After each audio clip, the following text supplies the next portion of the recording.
Ponte ahí en ese rinconcito.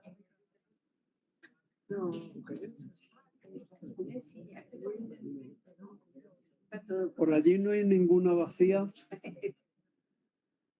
¿Hay vacía ahí?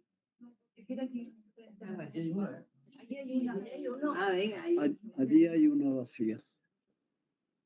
Bueno, vamos a empezar ya. Y conforme si siguen viniendo, se vayan acomodando. Pues lo primero es saludaros y deciros buenas tardes. Os doy las gracias por vuestra asistencia y también quiero resaltar una cosa, que vuestra presencia aquí en este momento pues viene a indicar varias cosas.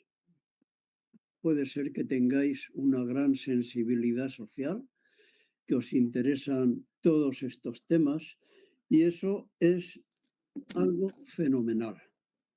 O podemos compartir también unas inquietudes que sean comunes.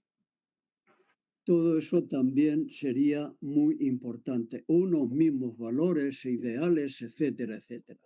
Sea por lo que sea, porque estáis aquí, por todo eso o por simple curiosidad, yo os doy las gracias y vamos a empezar con el tema que se llamaba, ¿cómo? No me acuerdo. ¿Cómo era? El arte de amargarse. De no amargarse. De no amargarse la vida. Muy bien. Yo me imagino que seréis conscientes de la importancia y la trascendencia que tiene. Esto me va. De toda la importancia y trascendencia que tiene el tema relacionado con la salud emocional, ya que se puede decir con toda certeza, como afirma la Organización Mundial de la Salud, que la salud emocional es tan importante como la salud física, pero además es trascendente, cosa que no tiene la otra salud, la física. ¿Por qué es trascendente? Porque repercute directamente en la salud física. De hecho, mi sobrina que está aquí y es médico, pues puedes certificar lo que voy a decir a continuación, que hay muchas enfermedades de tipo fisiológico, físico, que tienen su origen en una carencia de salud emocional.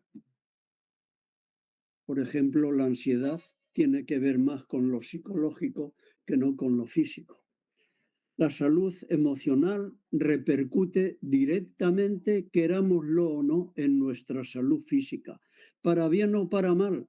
Además, yo me pregunto, ¿de qué valdría tener una gran salud física si se está careciendo de salud emocional y a consecuencia de su falta de salud emocional se está sufriendo las 24 horas del día? ¿Verdad? Tu sentimiento de cabeza me alegra que lo hagas, porque es verdad. Y es algo de lo que no se convence mucha gente hoy día. Le damos más importancia al físico que al espíritu.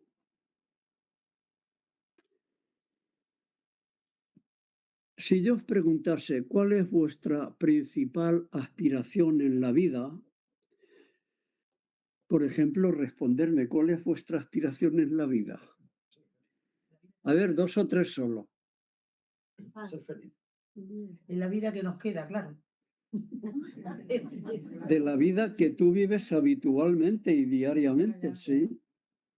Por ser feliz, no sufrir lo menos posible y hacer sufrir, no hacer sufrir a lo que nos rodea. Tener paz en todo. ¿Y alguien más qué? Paz en todo. Vivir en paz, siempre. Vivir en paz. Siempre. Y a ver otra respuesta. Hacer una familia de paz y de felicidad. Y de felicidad. Muy bien. Seguro que todos estamos de acuerdo en eso. Ser feliz es lo que más nos importa a las personas, porque la felicidad tiene consecuencias muy positivas. Y sin embargo, ¿qué es lo que ocurre normalmente? Que a veces sufrimos mucho más de lo que gozamos. ¿Alguna vez nos hemos puesto a pensar y a reflexionar con qué facilidad sufrimos? Sí, sufrimos a veces. ¿Cuánta vida se nos escapa sufriendo? ¿Y cuántas emociones e ilusiones rotas y las tiramos a la basura como si cualquier cosa? Le damos más importancia a la apariencia física que no a lo que vivimos por dentro. Y naturalmente eso tiene unas consecuencias. Y realmente yo me pregunto, ¿hay justificación para tanto sufrimiento? ¿Realmente la vida es tan difícil y la felicidad tan imposible? Personalmente yo desearía que a estas alturas, en pleno siglo XXI, la mayoría de las personas que no se sintieran atrapadas por algo de lo que no pueden escapar. Y efectivamente hay cantidad de personas que se sienten atrapadas por su trabajo a veces, porque no les gusta, porque les explotan o por la falta de él, o por sus estudios, por sus padres, por sus parejas, por 50.000 circunstancias determinadas que se convierten en cárceles que poquito a poco nos van privando de libertad y sin aparente posibilidad a veces de ver una salida que sea feliz. Y la verdad es que sin darnos cuenta vamos por la vida, a veces muy atolondradamente, repitiendo conductas, rutinas, hábitos, costumbres, formas de actuar que de un modo u otro nos hacen sentir mal, pero que se nos antojan como imposibles de evitar. Ante una mala noticia que nos dan, por ejemplo, ¿qué es lo que ocurre inmediatamente? Nos atrapa una preocupación que nos ahoga, que no nos deja pensar. Los contratiempos nos alteran, con facilidad nos obsesionan, dificultándonos buscar las mejores salidas para salir de esa situación que nos está obsesionando. En cualquier acontecimiento tenemos, permitidme la expresión, la jodida manía de fijarnos en qué, en lo negativo y no en lo positivo, en las circunstancias que pueden emplear, que pueden contener para salir del atolladero.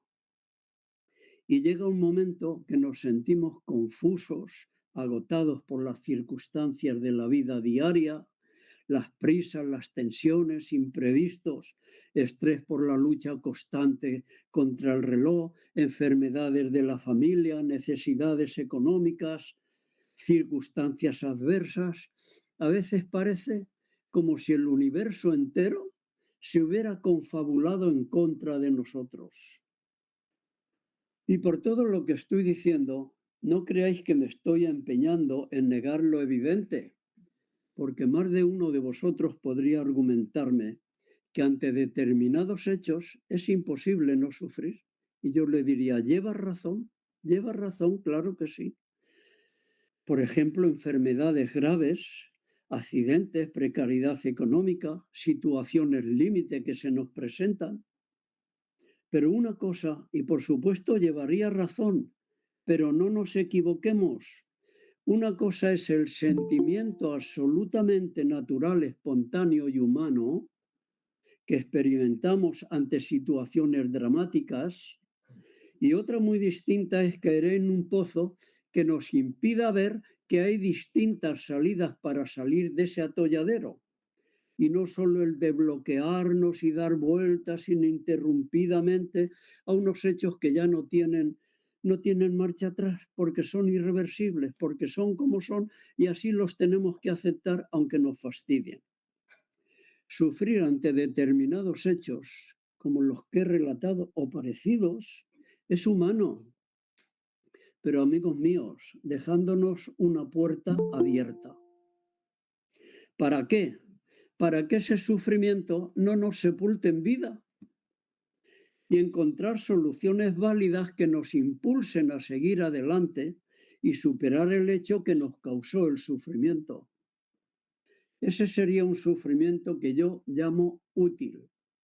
Lo contrario es encerrarnos en un sufrimiento que nos atenaza y nos impide seguir viviendo con normalidad un sufrimiento totalmente inútil. Plantearnos una buena pregunta sería la siguiente: ¿por qué soportamos a veces tanto sufrimiento inútil? ¿Por qué? La respuesta voy a intentar darla en lo siguiente. El infierno, o la gloria, entre comillas, no me estoy refiriendo al infierno y la gloria de la religión, no, sino a lo que significa tanto el infierno como vivir felizmente. Puede estar en nuestro propio pensamiento dentro de nosotros, andando por supuesto que la vida no es de color de rosa. Yo cada día me convenzo más que las personas sufrimos más de lo que la vida nos tiene deparado. Segregamos con más facilidad sufrimiento artificial que soluciones para el sufrimiento espontáneo. Porque analizándolo bien, la cabeza nos puede servir para muchas cosas. A ver, decirme cosas para lo que nos sirve la cabeza. Por ejemplo, vosotras para poneros una pamela, o ir a la peluquería, rizaros el pelo, hacer reverencias, negar reiteradamente, o pegar un cabezazo y marcar un golazo por toda la escuadra. Nos sirve para eso y para muchas más cosas. Pero también nos sirve esencialmente ¿para qué? Para pensar, efectivamente, para pensar. Y si lo usásemos más para lo último, evitaríamos en nuestras vidas muchísimo sufrimiento inútil, mucho. Y progresivamente iríamos alcanzando cotas de felicidad. En definitiva, gozaríamos de la vida que se nos ha entregado para eso. Yo cada vez hago más hincapié en esto, tanto en conferencias como en entrevistas personales, que estamos aquí para vivir, para gozar, no para sufrir. O sea, la cabeza se nos ha entregado para eso, para pensar, reflexionar. Si esta conferencia tuviese, ¿qué voy a decir yo?, un fin científico, por ejemplo, le hubiese puesto otro título, le hubiese llamado Anatomía de la tendencia autodestructiva en la persona, o Festival de despropósitos, que vendría muy bien también, porque a veces caminamos por la vida, pues eso, celebrando un festival de despropósitos.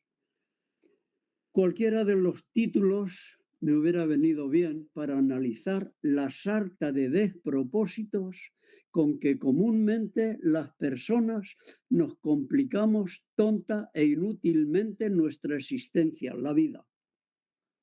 Ha habido científicos muy famosos que han contribuido al despegue de la humanidad desde hace siglos, por ejemplo, Newton, Mendel, Arquímedes, Parkinson, que descubrieron leyes muy famosas y con la contribución de esas leyes efectivamente contribuyeron a que la humanidad avanzara. Yo no me voy a referir a ninguna ley de eso, sino a la ley de un compañero que se llama López, y él tiene esta ley, que cuando se la oí la primera vez le dije: esa ley te la voy a robar, y se la robé. Y esa ley dice así: todo ser humano tiende a repetir determinada conducta negativa sin importarle lo perjudicial que pueda ser para su vida. ¿Os la repito?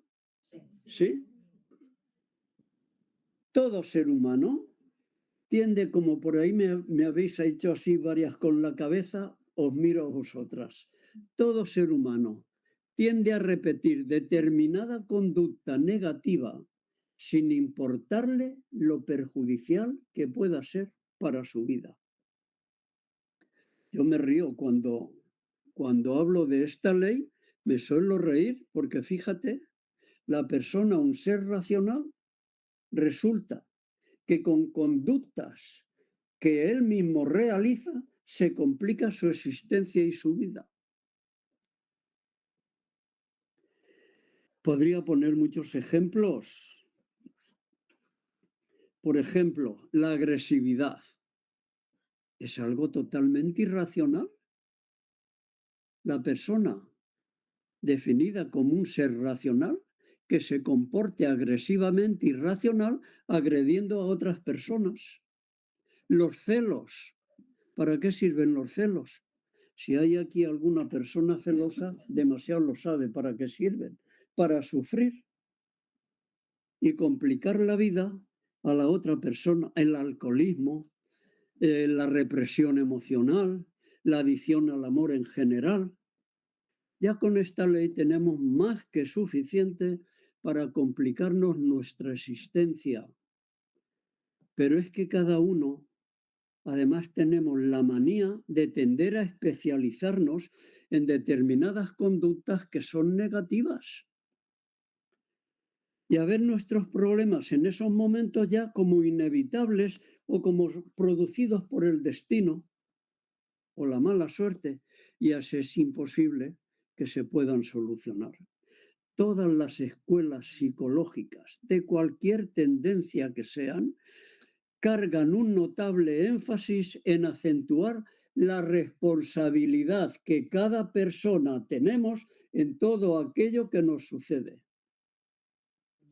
Si la persona es un ser racional, definida así, pues tiene que existir alguna razón para actuar tan irracionalmente.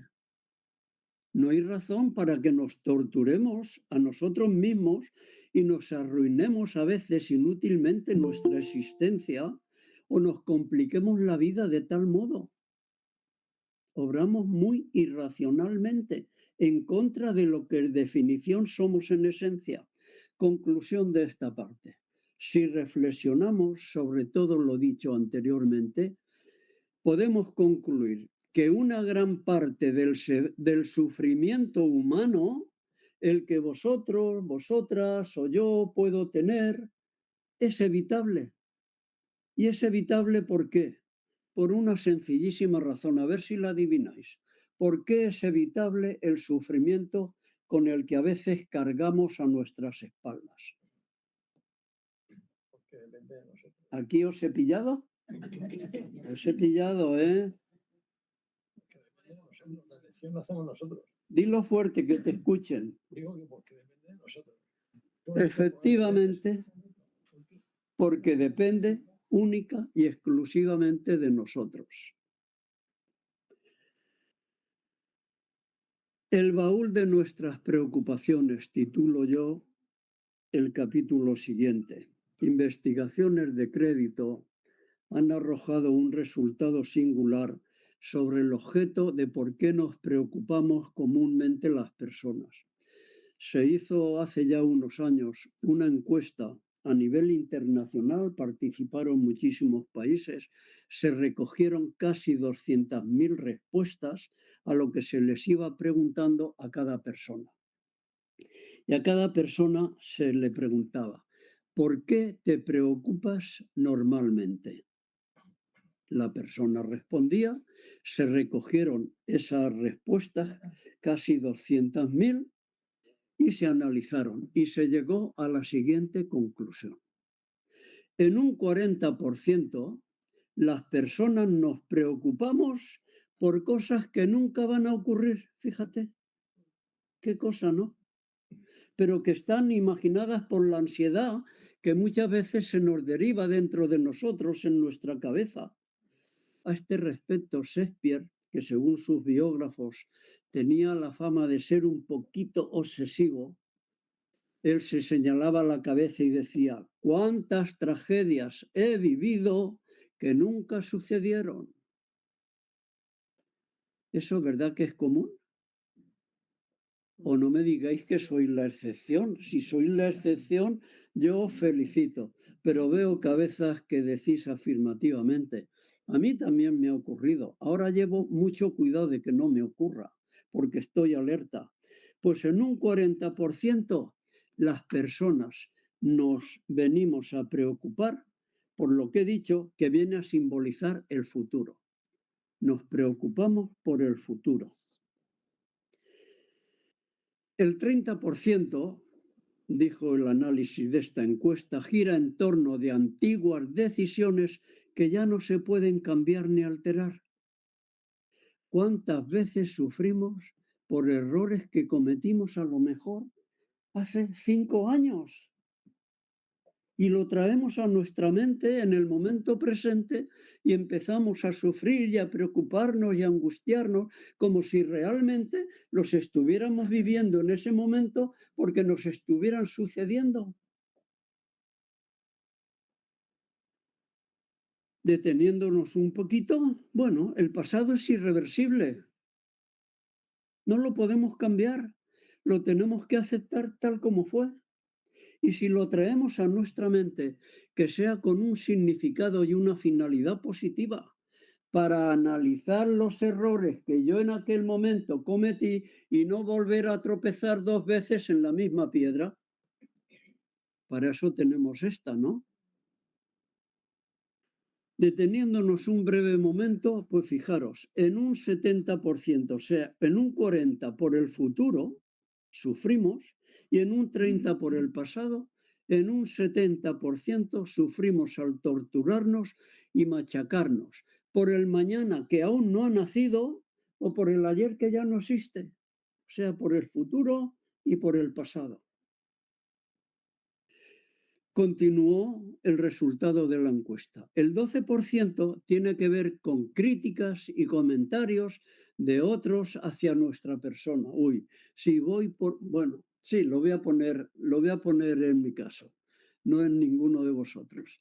Si voy por la calle y de pronto me para un amigo o una amiga o un familiar y me dicen, Salva, pero ¿cómo estuviste para hacer lo que hiciste? Y yo me quedo pasmado diciendo, ¿pero qué hice? Si tú supieras lo que me han contado, y en ese momento, ¿qué entra dentro de mí? Ansiedad y preocupación que te han contado. A ver, dime, que yo sepa, no he hecho nada. El 12% tiene que ver con críticas y comentarios de otros hacia nuestra persona. Y automáticamente empieza la preocupación. Y finalmente, el 10%, según decía esta encuesta, son pensamientos acerca de la salud y del estado de ánimo, que dicho sea de paso, empeora en cuanto empieza la preocupación. Y no digamos si ante una revisión médica tarda una semana en darnos, por ejemplo, ¿cuánto tiempo tardó el médico en darte a ti el otro día la consulta? Una semana. Pues fíjate, cuántas ideas pasarían por la cabeza de Pilar. Y una de las ideas que pueden pasar, me está doliendo el pecho, así llevo unos días, he pedido consulta, me dan para dentro de una semana y esa semana estoy torturándome mentalmente sin parar. Y la palabra fatídica que aparece aquí será cáncer. Y estoy sufriendo. Y resulta que llega el momento de entrevistarme con el médico. Yo todo preocupado le digo, dígame por favor qué tengo, porque llevo una semana que no vivo. Y él se me queda mirando y dice, pues nada de cuidado, mira, con estas pastillitas que te voy a recetar, en una semana estás nuevo. Puro sufrimiento humano que yo he estado teniendo. Si arrastramos la suma, fijaros, en un 40% que nos preocupamos por el futuro, en un 30% por el pasado, en un 12% por críticas y comentarios de otros hacia nuestra persona y en un 10% por la salud, resulta que a veces somos tan artistas las personas que en un 92% nos torturamos la vida y nos volvemos irracionales. Las personas, efectivamente, sufrimos, como le ocurre a la persona celosa, más por lo que imaginamos dramáticamente que por lo que realmente nos está sucediendo. ¿No es así como sufre un celoso o una celosa? Tan solo el 8% tiene que ver con problemas reales de la vida, problemas a los que tenemos que hacer frente, de una manera adecuada y muy positiva.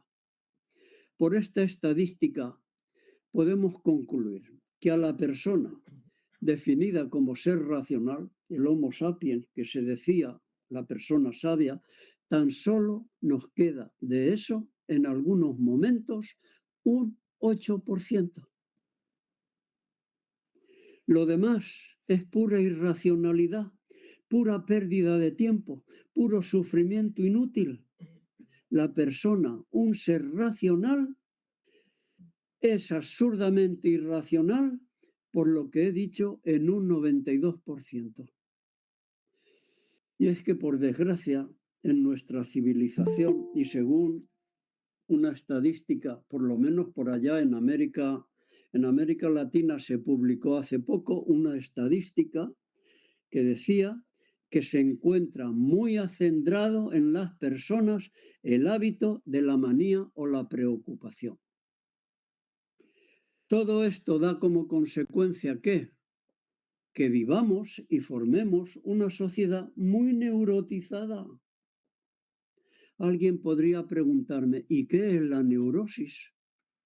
Pues mira, te lo voy a definir con pocas palabras.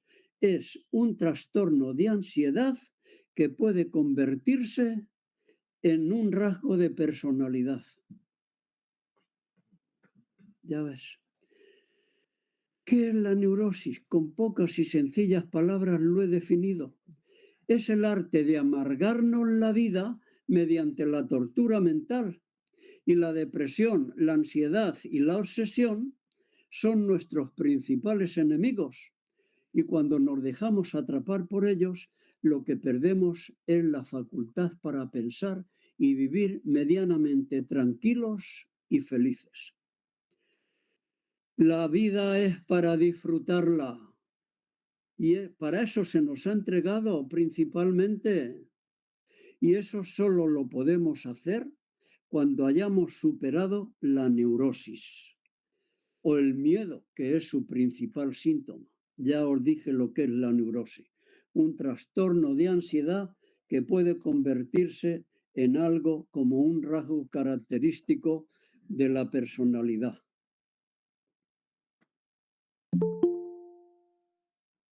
Dos monjes budistas, se cuenta que dos monjes budistas estaban por lo alto de la montaña del Tíbet paseando allí delante de su convento y estaban observando allí cómo se movía la bandera encima del tejado y tenían esta discusión.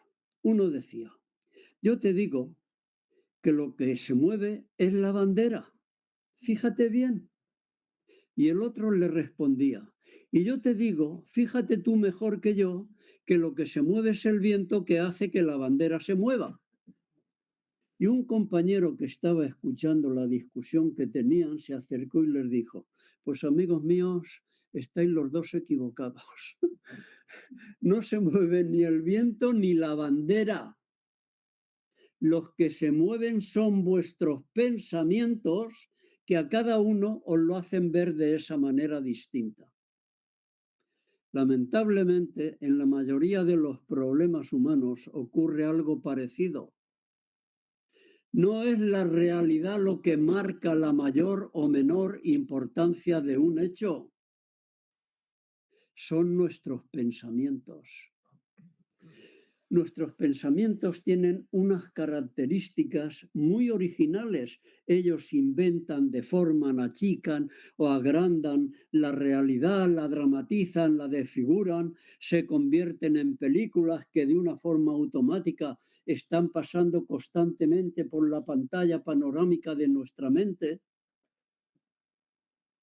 y de un modo automático y destructivo una y otra vez por nuestro cerebro. Con frecuencia, cuando nos ocurre algo, tendemos a magnificarlo y a verlo como algo muy terrible y muy destructivo, muy horrible, como imposible de soportar a través de distorsionar en nuestros pensamientos ese hecho o suceso y agrandarlo al máximo. Precisamente, hace un poco se ha editado un libro que se llamaba así, Nada es tan terrible. Efectivamente, nada es tan terrible. Somos nosotros mentalmente quienes nos complicamos muchas veces nuestra vida a través de nuestros pensamientos. Precisamente aquí radica la clave de muchos de nuestros sufrimientos. No son las cosas que nos pasan, ni lo que nos hacen o dejan de hacernos los demás, y creíamos que tenían razón y obligación de hacerlo y decírnoslo no. No es eso lo que nos hace sufrir y nos amarga la vida en muchas ocasiones, sino la interpretación que nosotros le damos a todos los sucesos que nos ocurren.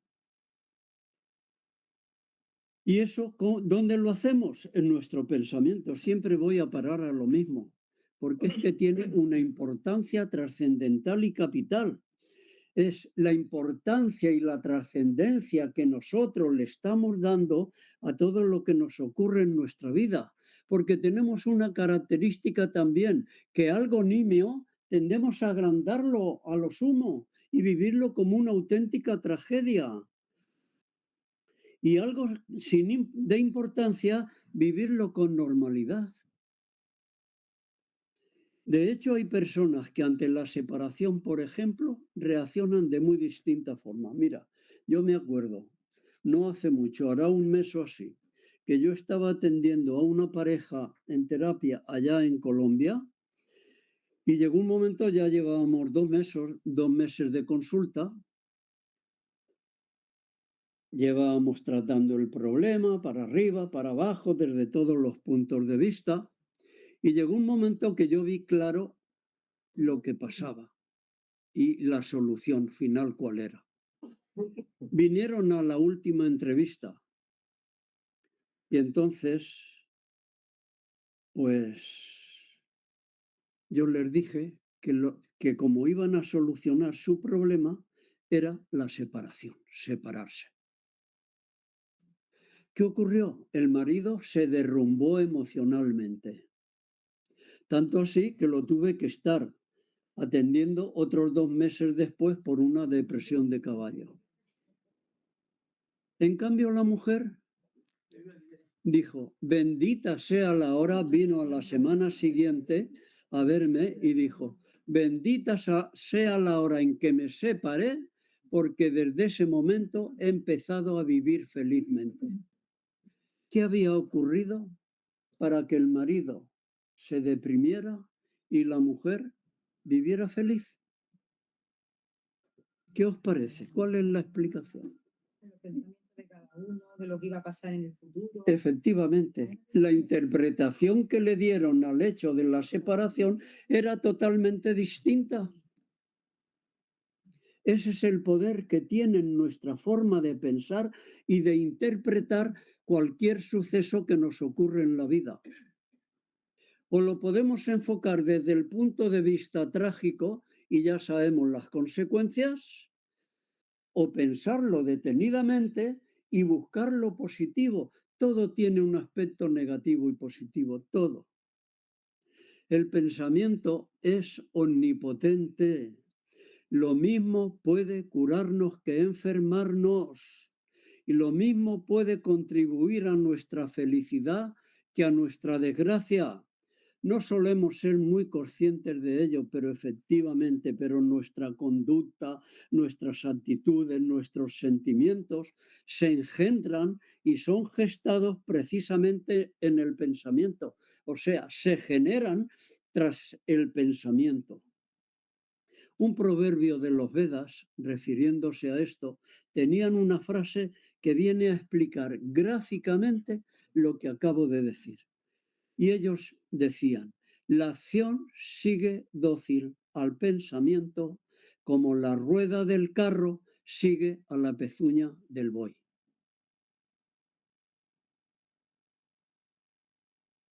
No sé si me he explicado. Veo caras confusas. Lo primero que tiene lugar en nosotros ante cualquier hecho o acontecimiento es lo pensamos, o sea, lo interpretamos en nuestra cabeza. Y según sea la lectura mental que le damos a eso que acaba de ocurrirnos, puede ser positiva, puede ser negativa. Así vamos a obrar y vamos a tender a comportarnos. ¿Está más claro? Me alegro. Normalmente, casi siempre, en la terapia racional emotiva, si me está fotografiando, espérate que me seque. Siento que es un vídeo. Te he pillado. A ver, ¿dónde estaba? Ah, sí. Decía que normalmente, casi siempre está presente en la terapia racional emotiva lo que se llama un acontecimiento activador. ¿Qué quiere decir esto? Es decir, un suceso, un acontecimiento que ocurre en nuestra vida diaria y despierta nuestros pensamientos para que procesemos ese suceso o acontecimiento que acaba de ocurrir. Es decir, para que lo pensemos, lo procesemos mentalmente. Pero las personas somos tan artistas que a veces no necesitamos que nos ocurra nada en nuestra vida para trastornarnos, porque no hay peor tormenta que la que a veces solemos hacernos nosotros solitos en nuestra cabeza. Al hilo de lo que acabo de decir, os voy a leer un relato de Paul Waslavi. Paul Waslavi era un terapeuta norteamericano muy famoso, tiene muchos libros editados. Y refiriéndose a esto que yo acabo de narrar, no, ni yo lo conozco ni él me conoce, pero que él en uno de sus libros que ha escrito tiene este relato. Fijaros cómo viene como anillo al dedo a lo que acabo de decir. Hay un hombre en Nueva York que le encanta la pintura y está viendo la televisión y de momento aparece un anuncio que en un gran centro de pintura va a haber una exposición de un famosísimo pintor. Y el hombre, claro, inmediatamente se pone el despertador para estar el primero en la fila. Era a las 9 cuando abrían la puerta y a las 8 le estaba haciendo cola. Muy bien. Abren la puerta, entra a la sala de pintura y conforme va avanzando, sus ojos ya se los chupa un cuadro que están actuando como un imán y no puede dejar de ver ese cuadro y admirarlo. Y automáticamente en su cabeza surge una decisión. Ese cuadro se lo tengo que comprar al pintor. Va inmediatamente, se olvida de lo demás en la exposición, va a buscar al pintor, empieza a hablar con él, acuerdan el precio y le dice, pues bueno, le llevaremos el cuadro a su casa. Pero ¿cuándo me lo van a llevar? Quiero que lo lleven inmediatamente, por favor. Aunque tenga que pagar lo que sea. Pues bueno, el hombre coge su coche, se marcha a su casa, se planta en su salón de estar, así como yo estoy, mira, allí hay un cuadro enfrente. Y entonces él se pone a mirar enfrente donde tenía la televisión, que es donde habitualmente se sentaba, y empieza a pensar dónde podría colgar el cuadro que yo lo pueda mirar diariamente cuando me dé la gana. Y llega y decide, voy a quitar el cuadro de ahí para que cuando vengan me pongan el cuadro que he comprado frente a mi sillón para poder contemplarlo. Vale, ya le llevan el cuadro y entonces pues les paga, se despiden y él ya empieza a buscar las herramientas para colgar el cuadro. Y se da cuenta que lo que le falta, que tiene el clavo, tiene los clavos, pero le falta el martillo. Dice, anda, ¿y ahora qué hago? Y empieza a pensar, dice, pero mi vecino de arriba tiene un martillo, pero ¿me lo querrá dejar? Porque ayer cuando nos cruzamos en la calle me hizo un saludo un poco regular, pero que yo sepa no le he hecho nada. ¿Por qué tiene que albergar algo contra mí? Y sigue así discurriendo y acaba concluyendo. Es que tipos como mi vecino le quitan a uno las ganas de vivir. Pues voy a subir y se va a enterar de lo que le voy a decir. Sube las escaleras sin esperar el ascensor, toca el timbre de la puerta, su vecino le abre la puerta y sin dejarle decir buenos días, le dice, métete tu martillo por donde te quepa, que no lo necesito para nada. Coge la puerta, le pega un portazo y se baja a su casa.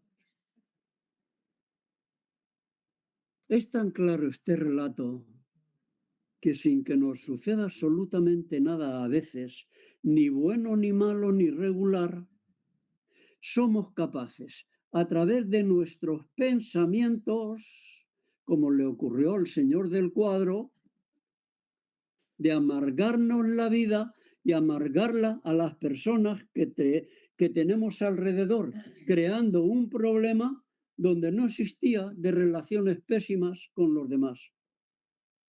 Esta es la fuerza que tienen nuestros pensamientos. ¿Por qué? Porque tal como pensamos, automáticamente sentimos. Y el sentimiento tiene y la emoción tiene tal potencia, aunque no seamos conscientes, que es el que nos impulsa inmediatamente a comportarnos. Esto es muy importante. Yo lo recalco mucho porque tiene una importancia trascendental. En nuestra vida puede ocurrir cualquier suceso en cualquier momento del día y tenemos que estar muy alerta con nuestro pensamiento, porque tal como procesemos lo que acaba de ocurrirnos, así nos vamos a sentir emocionalmente. Y el sentimiento y la emoción es el que nos impulsa automáticamente a tomar una determinación, realizarla comportándonos. Existe una creencia errónea en la mayoría de las personas de creer que las personas sentimos directamente ante el estímulo, que los seres humanos sentimos directamente ante el estímulo exterior que recibimos. Y no es así, no es así. El principio de la terapia racional emotiva viene a dejarlo muy claro cuando dice, cada persona vive según siente y siente según piensa. Luego, lo primero que tiene lugar en nuestra vida ante cualquier acontecimiento que nos suceda es este. Lo pensamos, lo procesamos, nos crea la emoción o el sentimiento, y la emoción y el sentimiento es el que nos impulsa a comportarnos. ¿Y cómo es nuestro comportamiento? Entonces me podríais preguntar, según haya sido el primer paso, el procesamiento mental que yo he hecho de ese suceso, de lo que acaba de acontecerme o decirme o ocurrirme, o vete a saber qué. Cada persona vive según siente y siente según piensa. Esta es la trascendencia tan enorme que tienen nuestros pensamientos, que muchas veces nos traicionan. ¿Por qué? Porque obramos sin pensar. Y ya tenemos el problema y el lío armado. Esta es la causa de que muchas veces las relaciones interfamiliares entre amigos, entre vecinos, conocidos, no funcionan. No sé si me dejo algo. Bueno, no somos conscientes de esto, pero es lo primero que surge ante el estímulo exterior que recibimos, ya os lo he dicho y lo he explicado. Es el sentimiento, la emoción que surge dentro de nosotros ante lo que nos ocurre o nos dicen o nos hacen, el que nos va a llevar a comportarnos y a actuar de una determinada manera. ¿Y cómo va a ser esa manera? También lo he dicho, según sea como yo lo discrimine mentalmente. Vamos a ver un ejemplo. Por ejemplo, yo puedo decir, es que cuando veo a Luis, perdona, pongo otro nombre. A ver, cuando veo a Antonio, no te llamas Antonio, ¿verdad? ¿O te llamas Antonio? Sí. Pepe. Bueno, pues cuando veo a Antonio, es que Antonio me pone de los nervios y no lo puedo aguantar, me descompone, me irrita. Estamos cometiendo el error del que acabo de hablar. No es Antonio o sus comportamientos que yo veo y examino los que me revolucionan. No, son mis pensamientos. Soy yo quien se pone de los nervios. Si analizamos nuestro proceso mental, que ya dije antes, veremos que Antonio realiza acciones inconvenientes o graciosas y unos le ríen la gracia, otros pasan de él olímpicamente, en cambio a mí me enerva de los nervios, me descompone. ¿Por qué? Es insoportable, me irrita, acabo diciendo siempre que lo veo.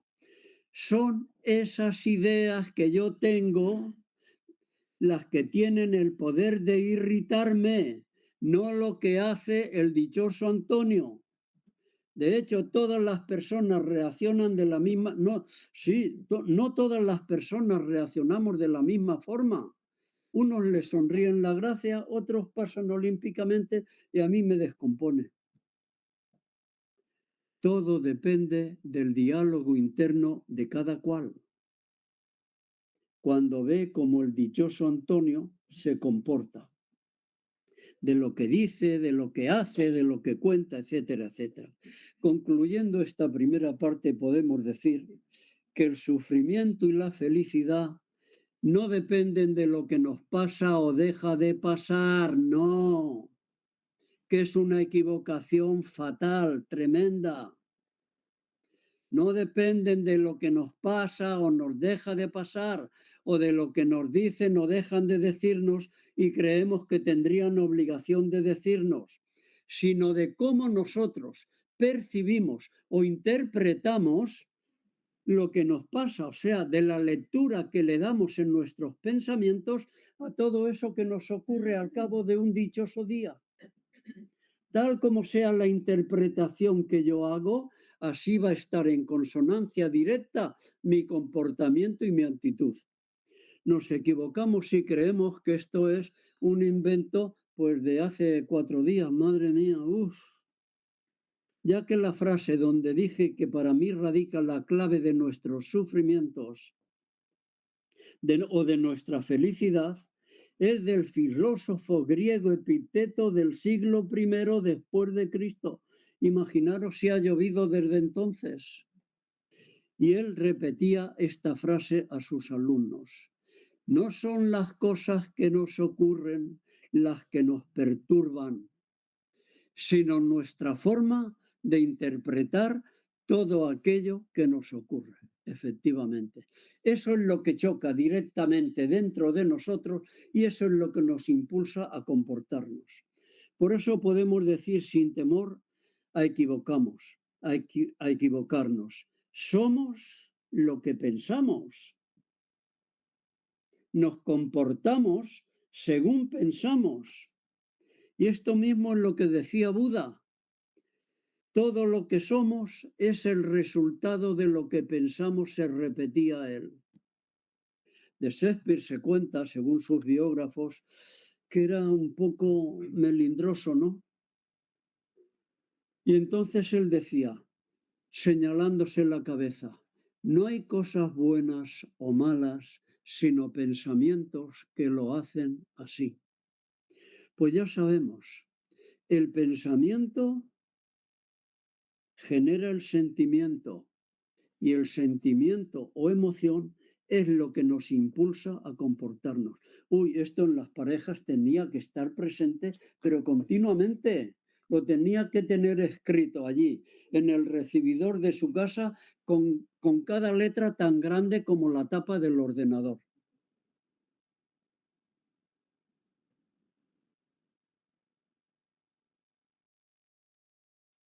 No son las cosas que nos ocurren las que nos perturban, sino lo que pensamos acerca de lo que nos ocurre. Y efectivamente, No todas las personas reaccionan ante el mismo hecho de la misma manera, ¿verdad que no? No, ¿verdad? Entonces, yo me pregunto, te iba a señalar, pero paso para allá. ¿Por qué nos complicamos la vida inútilmente en las relaciones familiares diariamente? ¿Por qué no nos mordemos la lengua y la usamos después de pensar sobre lo que ha pasado, lo que me han dicho, lo que me han hecho o no me han hecho y creo que tendrían obligación de hacérmelo? Porque esos son conflictos diarios así en las familias y en las relaciones de amistad, de noviazgo, en cualquier tipo de relación. Pues ya sabemos, amigos míos, el pensamiento genera el sentimiento y ese es el que nos mueve a comportarnos. Yo recuerdo, me viene ahora a la cabeza, no llega un mes, que yo estuve atendiendo a un chico joven allá en Colombia y ya le dije, bueno, ya está bien, hoy la última, ¿eh? Hoy la última. Y le estuve explicando en una sesión esto, lo que acabo de decir. Y le dije, ¿lo has entendido? Y dijo, sí. Digo, a ver, dímelo. Y me soltó esta frase, pensando bonito, se vive sabroso. Es una jerga que usan allí en Colombia. Pensando bonito, se vive sabroso, efectivamente. Pues ya sabemos, si queremos vivir bonito, vivir sabroso, tenemos que pensar bonito. Y es que nada tiene significado, nada, sino el que cada uno le damos en nuestra cabeza, a través del diálogo interno que mantenemos con nosotros mismos. Por eso el infierno o la gloria podemos decir que puede estar en el propio pensamiento. Y efectivamente, como dice el refrán castellano, cada uno recoge ¿qué? Lo que siembra. Ay, pues preguntaros, ¿qué siembro yo diariamente? ¿O qué recojo diariamente? ¿Qué es lo que recojo? Si recojo estufido, silencio o mala cara, será porque de alguna forma yo lo he provocado. Esto para las parejas viene muy bien, porque están juntos la mayor parte del tiempo y pasa lo que pasa a veces. Me atrevo a preguntar, lo iba a dirigir a vosotros, pero lo voy a pluralizar. ¿Qué es lo que pensamos cada uno en nuestra cabeza? ¿Qué es lo que sembramos en nuestros pensamientos? Si siembras pensamientos negativos, pues ya sabes lo que vas a recoger. Tu cosecha será el sufrimiento, angustia, ansiedad, depresión. Si sembramos, por el contrario, pensamientos positivos, pues la cosecha será tranquilidad, paz, alegría, felicidad. ¿Tan difícil es esto? Ay, es que a veces yo pienso, tenemos lo que nos merecemos.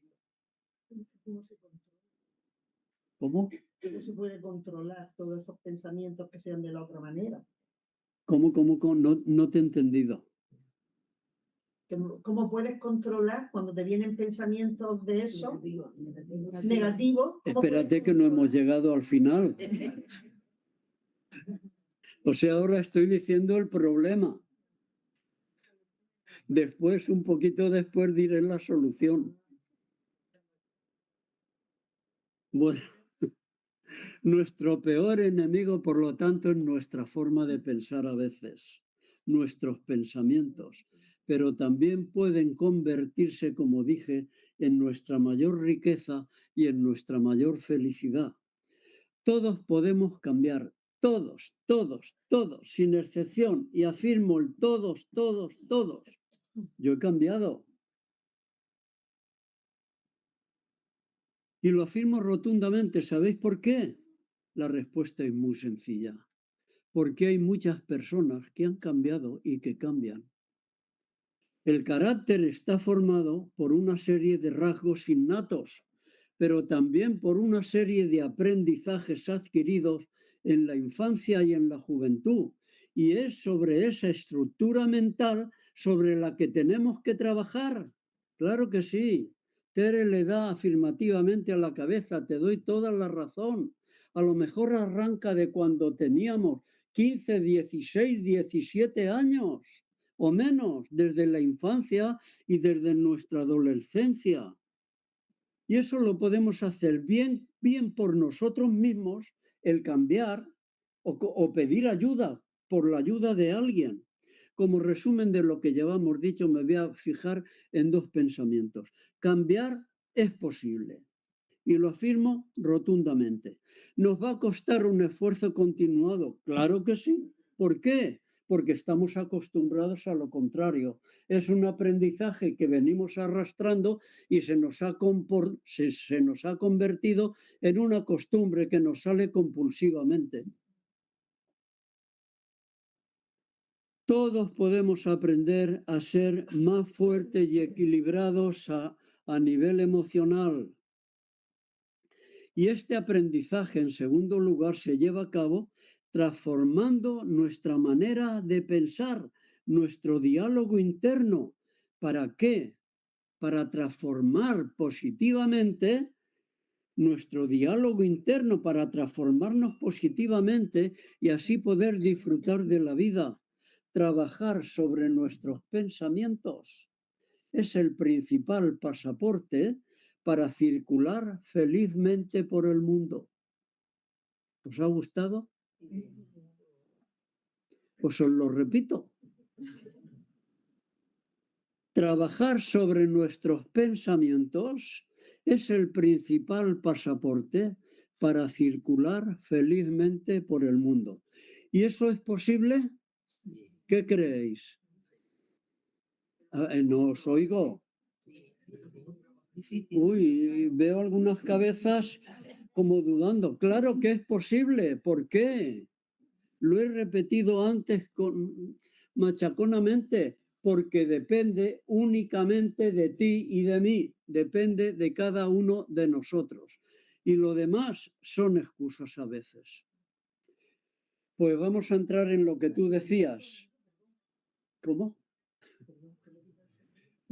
¿Te vas ahora que voy a contestar lo que decías?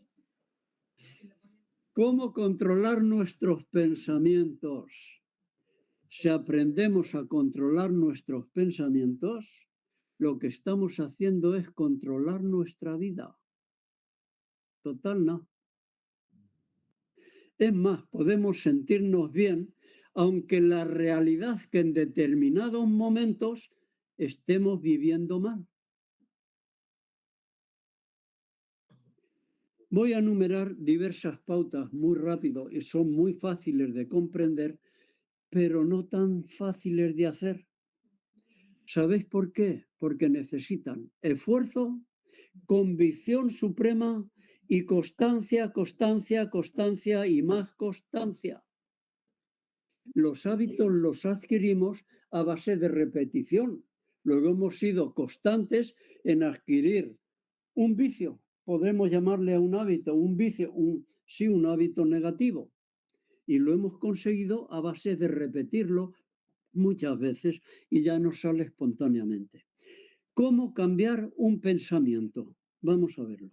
Lo primero que hay que hacer es descubrir cuál es el pensamiento que nos está afectando negativamente y reconocer que tenemos capacidad para cambiarlo. Yo recuerdo que estuve atendiendo a una chica no hace mucho también, allá en Colombia, era estudiante de cuarto de psicología y pidió entrevista.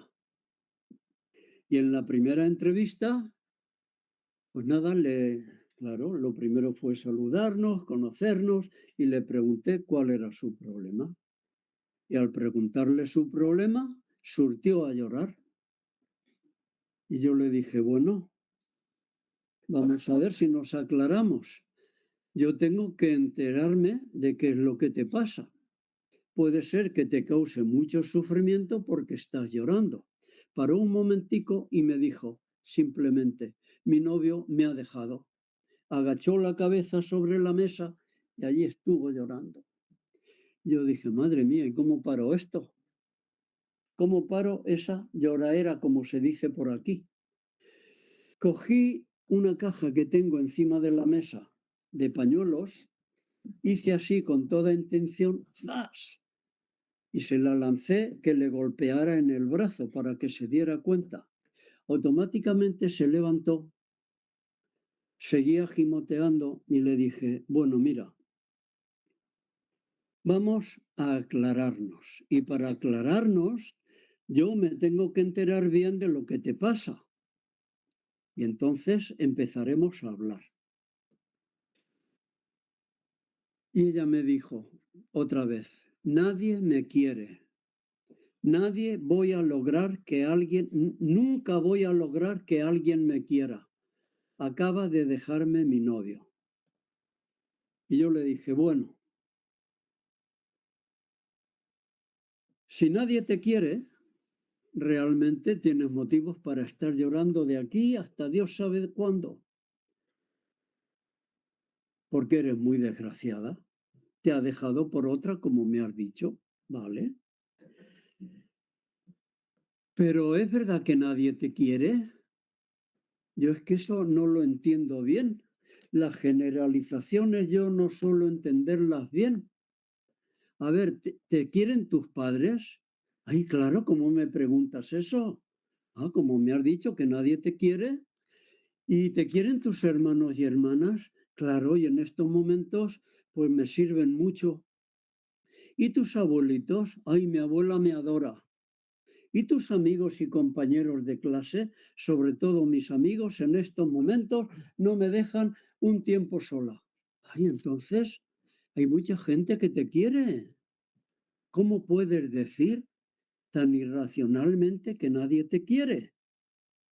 El tercer paso es sustituir la antigua creencia irracional del nadie me quiere por otra que sea más racional.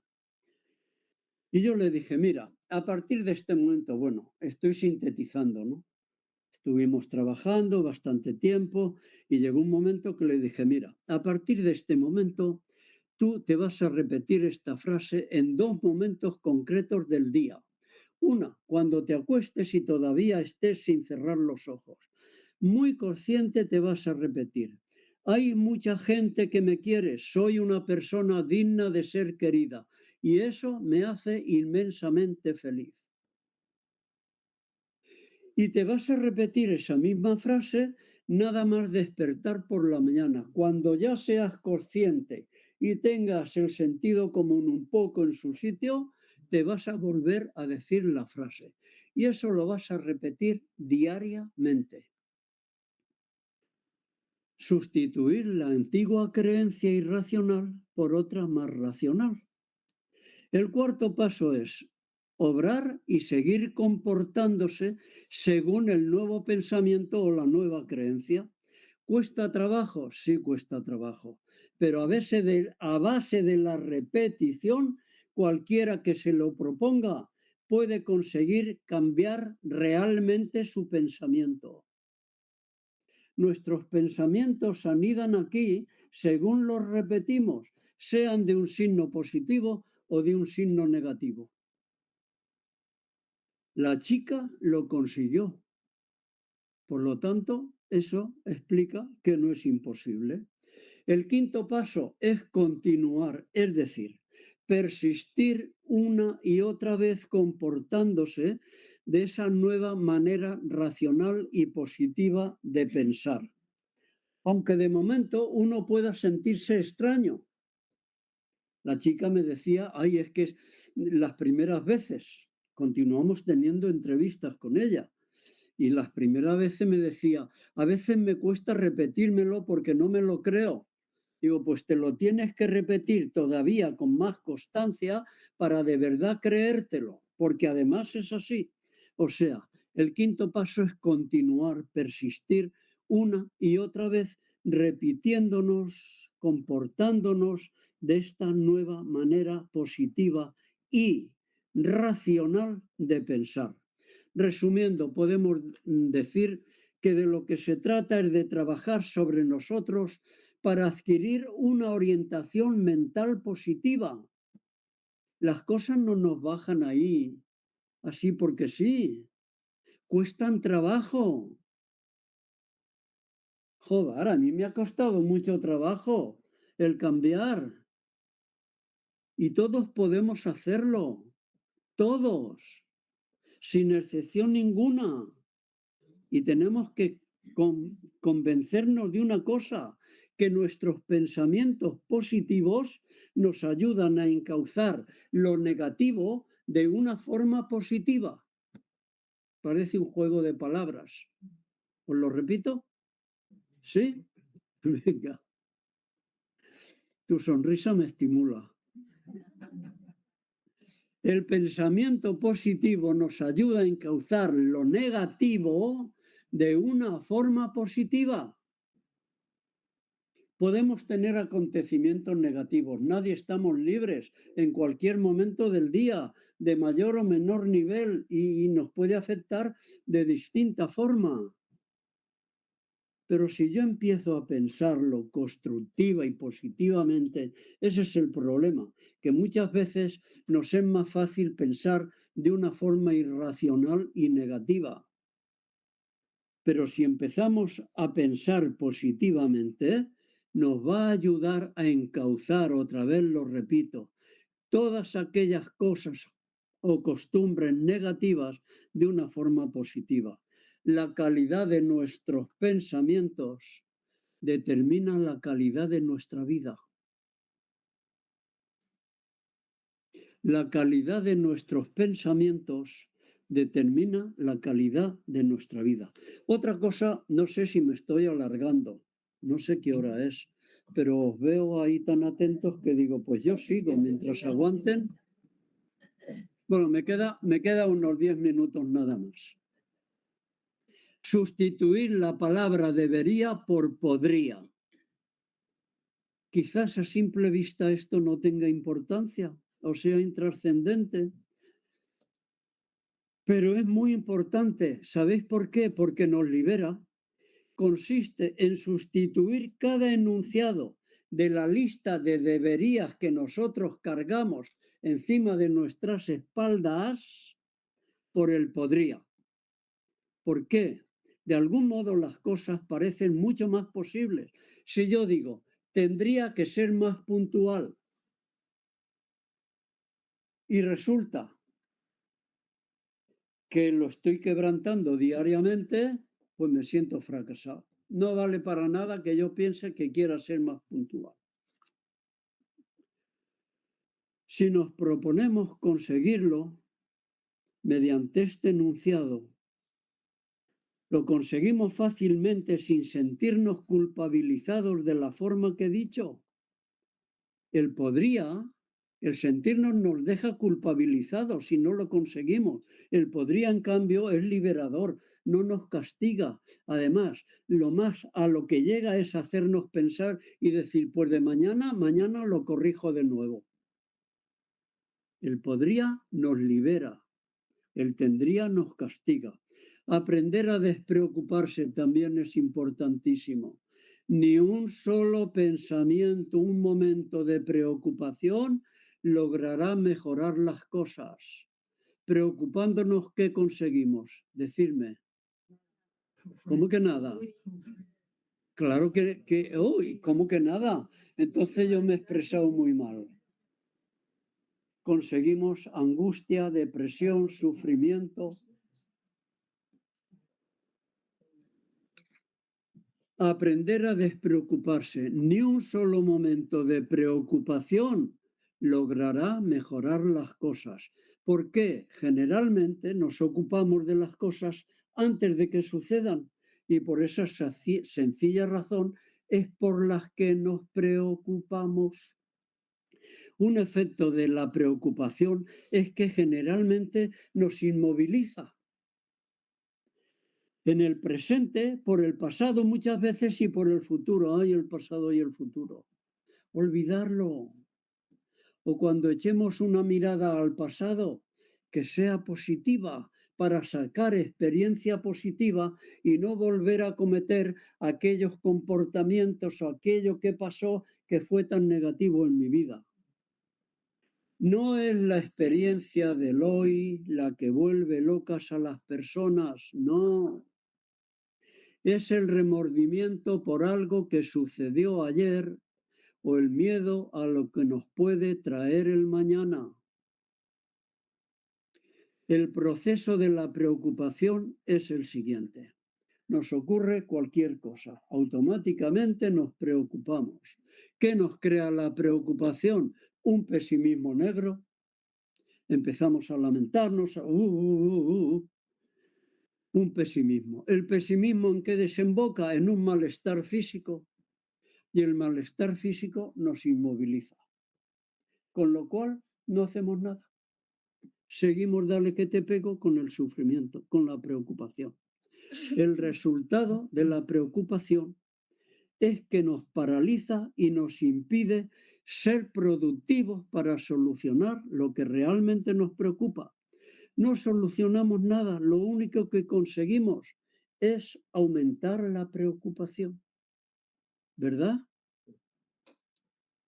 Yo me alegro que me deis así afirmativamente con la cabeza, porque digo, bueno, lo que estoy diciendo puede ser que sea verdad. ¿Alguien lo confirma? Los trastornos psicológicos no nos nacen de lo que comemos, sino lo que nos está comiendo por dentro. No hay más que un camino que conduce a la felicidad. Y consiste en dejar de preocuparse por las cosas que se encuentran más allá de nuestro control. A veces queremos controlar todo. Si no se controla a los hijos ni al marido, imagínate si vas a controlar a lo de fuera. A la mujer. Tampoco se controla. ¿Eso es verdad, Marita? No te creo.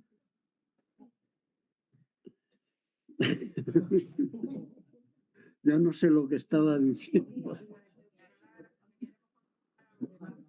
Ya. No hay más que un camino que conduce a la felicidad y consiste en dejar de preocuparse por las cosas que se encuentran más allá de nuestro control. Es una idea muy sabia desde el punto de vista emocional, aceptar aquellas cosas que no podemos controlar. Y chimpún, tan campantes, tan felices. ¿No dice el refrán otra cosa mariposa? Es muy fácil decirlo, pero a la hora de hacerlo no.